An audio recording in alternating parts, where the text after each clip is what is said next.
So, starting out the show tonight, this next artist, she was so grateful that I knew how she was dressed.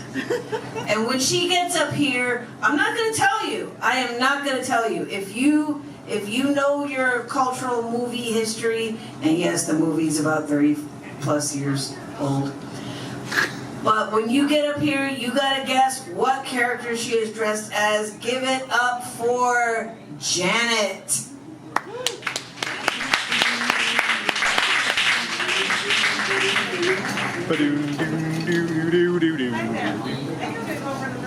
Go for it. I think I'm gonna go over to this one if she's ever getting to turn around and move.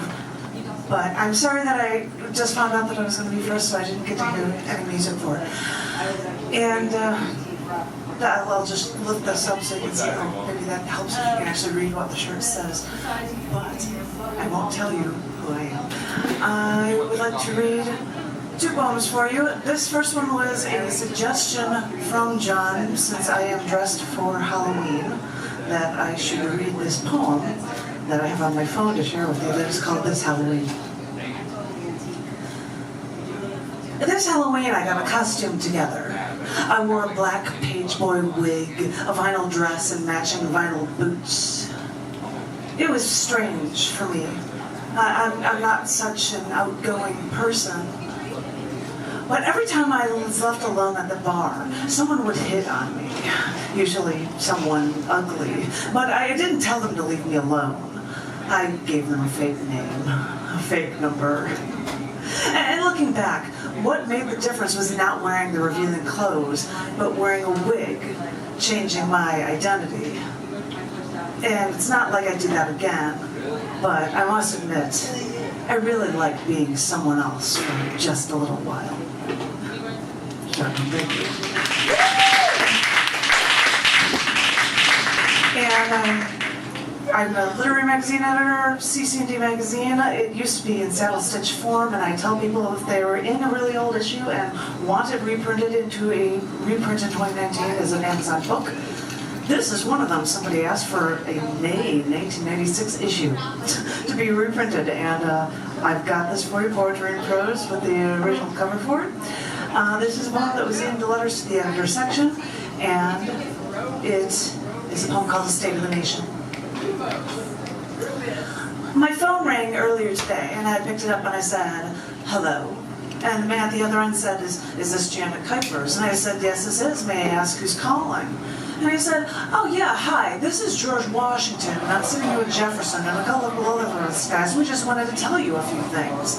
And I said, why me? And he said, excuse me, I believe I said I was the one that wanted to do the talking. God, that is the problem with Americans nowadays. They're so damn rude. And I said, you really didn't have to use language like that. He said, oh, I'm sorry, it's just that I've been dead for so long, I lose all control of my manners. Well, anyway, we just wanted to tell you a few things. Now, I know we really didn't have much of an idea of what we were doing when we were starting this country here. I mean, we didn't have much experience in creating bodies of power, so I can understand how our Constitution could be misconstrued. And then he put in a dramatic pause, and he said, but when we said that people had a right to bear arms, we meant to protect themselves from a government gone wrong, and not so you can kill an innocent person for $20 cash. And when we said freedom of religion, we included the notion of the separation of church and state, because freedom of religion could mean freedom from religion. And when we said freedom of speech, we had no idea you'd be burning the flag, or painting pictures of Christ doused in urine, or photographing people with whips of their respective anatomies. But I guess we gotta grin and bear it, because if we ban that, the next thing they'll ban is books, so we can't have that. And I said, but there are schools that have books banned, George. And he said, oh. Thank you.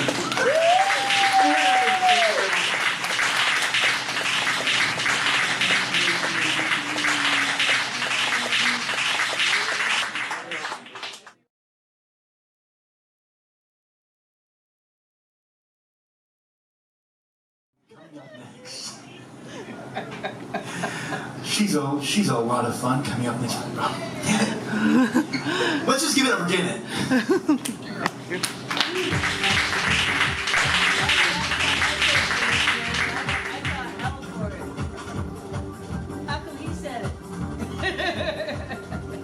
Yeah, not particularly fond of that.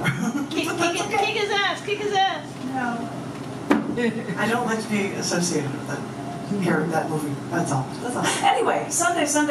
Next Sunday happens to be a day before actually coming here that you can get your poetic license. I run an open mic on the first Sunday of every month from 3:30 till 5:30 in the afternoon at Recycled Reads.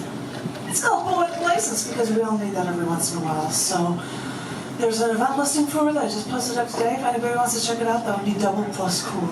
And where is Recycled Reads? It's on Burnett Road, and I don't remember the address. It's the only bookstore associated, or the bookstore associated with the Austin Public Library. I don't know the address off the top of my head. On Burnett Road.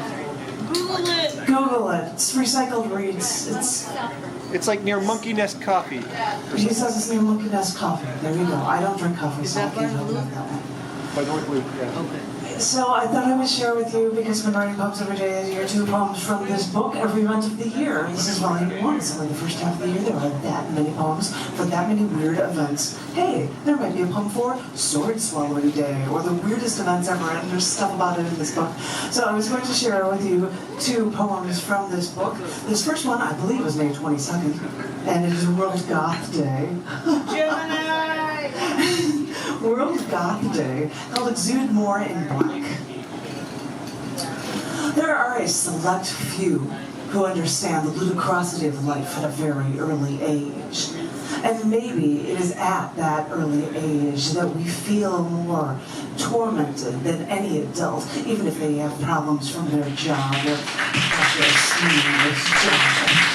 We see people running around like they're either in a fashion show or, more appropriately, a circus.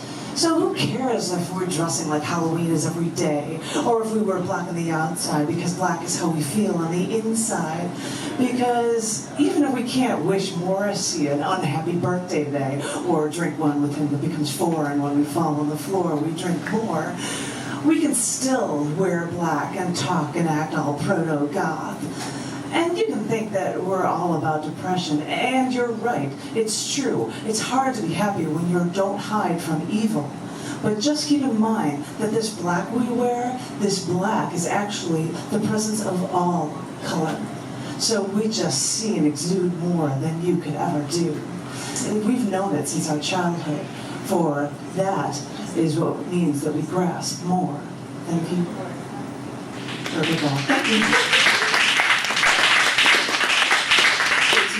To come up with things for every single weird holiday. This actually was written on the day that Ted Zynski, the Unabomber, was actually arrested. This is Zynski's Manifesto. As a journalist and as a woman, I wanted to share the news with my literary compatriots, and it seemed fitting to include the Unabomber Manifesto in the, get this, electronic version of my literary magazine. How is that not a stab in the back for a man who hated technology? As a woman, as a writer, I try to get the word out to as many people as I can. So sure, I chose to sell my soul and succumb to the World Wide Web as a means to an end. And although the expanded audience is great, you do lose humanity and interactivity with people on the other side of the planet that you'll probably never meet. By the way, the only reason I ever got a smartphone was after a move across the country and looking for a home when I was all alone. So I suppose I am a Luddite at heart, and I can totally comprehend how, when I sometimes want to have my space, how too many people can be too much of a problem. So, if I wanted to be left alone, if I was trying to shock the system and I was trying to keep my space, sure, I'd remain unkempt. Even Albert Einstein didn't worry about looking good or getting dressed up while he was staying in his pajamas because he was writing his own manifesto. Now, I still even wear my Vegetarian Planet hoodie sweatshirt and call myself the Vegetarian Unabomber, but I like the sunglasses from those police sketches of him, and I suppose I also lack the bombs. Unless it's bombs or what I write. If only people would read my words. If only people would react, respond. I wonder if he knew what I'm only beginning to understand. That sometimes words are never enough.